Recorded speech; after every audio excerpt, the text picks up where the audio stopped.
নমস্কার বন্ধুরা, আজকে আমি গাটি কচু আর আলু দিয়ে মাংসের পাতলা ঝোল করব। তার জন্য প্রথমে আমি কড়াইতে তেল দিয়ে নিলাম।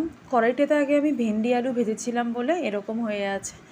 কড়াইটার মধ্যে আমি সর্ষে তেল নিয়ে নিলাম। নেওয়ার পরে তার মধ্যে আলু আর গাটি কচু একসাথে দিয়ে দিলাম। দিয়ে ওর উপর থেকে নুন আর হলুদ ছড়িয়ে ভেজে আমি তুলে রাখলাম। এইদিকে আমি মাংস দেওয়ার জন্য টমেটো, আদা, রসুন সব কেটে রেখে দিয়েছি।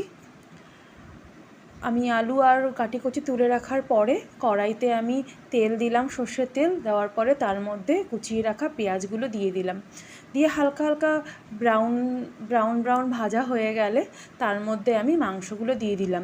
একসাথে মাংসগুলো একটু ভেজে নেব। আর এইদিকে আমি মশলাটা করে নিলাম। এই মশলার মধ্যে শুধু আর একটা জিনিস আমি অ্যাড করেছি, সেটা হচ্ছে পুদিনা পাতা। এই অ্যাড করার পরে ওটা আমি মিক্সার গ্রাইন্ডারে পেস্ট করে রেখে দেবো।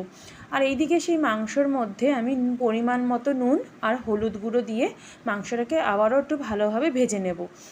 ভেজে নেওয়ার পরে যে পেস্টটা আমি করে রেখেছিলাম, সেই পেস্ট আমি মাংসের মধ্যে দিয়ে দিলাম।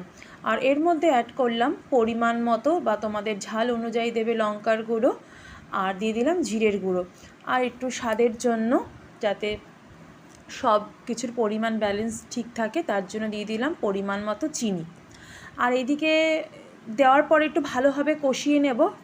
ভালোভাবে কষানোর পরে আলু আর গাটি কচু যে ভেজে রেখেছিলাম, সেটাও ওর সাথে একবারে ভালোভাবে কষিয়ে নেব। কষানোর পরে তোমরা পরিমাণ মতো জল দিয়ে দেবে, দিয়ে ঢেকে দেখবে সবগুলো সিদ্ধ হয়ে গেছে নাকি।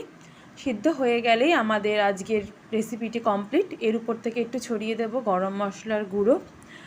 লাস্টে আমি একটু দেখে নিয়েছিলাম আলু আর গাটি কচু সিদ্ধ হয়ে গেছে নাকি। খুব ভালোভাবে সিদ্ধ হয়ে গেছে।